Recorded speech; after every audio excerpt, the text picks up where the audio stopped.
Issue projects are an excellent way of exploring an issue that you are interested in. So, just to give you an idea of a few that have been done, you might look at Indigenous issues to do with domestic violence, or you might look at LGBT, etc., issues in schools. So, what can schools do to best support the mental health of lesbian, gay, bisexual, and transgender teenagers? You might look at the issue of poverty of women in developing nations and what can be done about it. You might look at victim blaming of female sexual assault victims in the media, issues facing country school students, disadvantaging them, negative impacts of shark culling.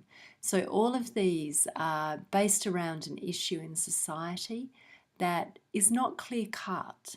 So, things like what can schools do to best support? We don't really know the definitive answer to this. So, there may be different viewpoints here that you're going to need to weigh up. What can be done to improve the interactions? So, again, different viewpoints. So these projects will have a lot of opinions and perspectives. So you'll have your own opinion, you'll come across opinions that you don't agree with, you'll come across opinions that you hadn't thought of. So the best projects in all of these acknowledge all perspectives objectively. So they'll look at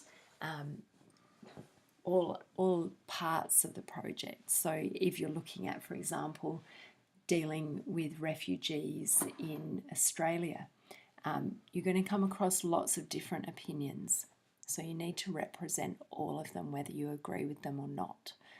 So in finding as many different opinions as possible, you need to look at lots of different resources. So conduct lots of interviews, listen to podcasts, people's opinions on podcasts, interviews, pose questions in online forums, conduct surveys, get people's opinions, watch documentaries with interviews in them, read public opinion pieces.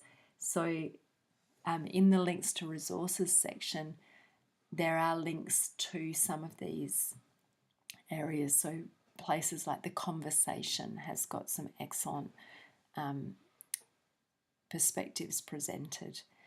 And then because you will get lots of different opinions, you have to think about how you'll address bias. So you might have an answer in your mind before you even start the project, but you can't let that bias your research. You need to think carefully how you're going to deal with different opinions. Even if you don't agree with them, you may still need to represent them. So these are very interesting projects because there's not always a clear answer to them.